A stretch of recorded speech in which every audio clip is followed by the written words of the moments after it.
কোথায় আমি কি করে বলবো? আরে আপনি তো জানেন এখানেই তো ছিল, ও তো কান্না করতেছে। কোথায় শব্দ, কোথায় যেন শব্দ পাচ্ছি। চুপ থাক, একদম চুপ থাক, একদম বেশি নাকামো করবি না। আমার বাচ্চা আমি বুঝে নেবো, কান্না করতেছে কোথায় গেছে না সেটা আমি বুঝবো। তোর এত খবরদারি করতে হবে কেন? যা এখান থেকে বলতেছি, যা বলছি। আমি কোথাও যাবো না, বাচ্চা কোথায় সেটাকে বলুন। আপনি কি করছেন বাচ্চাকে, বাচ্চা কোথায় রাখছেন সেটা বলুন। বাচ্চা কিন্তু অনেক কান্না করতেছে। আমি কেন বলবো বাচ্চা কোথায়? আমার বাচ্চা, সেটা আমি বুঝে নেব। তোকে এত দরদ দেখাতে হবে না, অনেকবার বাসিস তুই, তাই না? বাচ্চা কোথায়? মার থেকে মাসির দরদ বেশি হয়ে গেছে।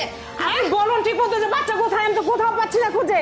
এই বাচ্চা আমাকে অনেক জ্বালা যন্ত্রণা দিচ্ছে।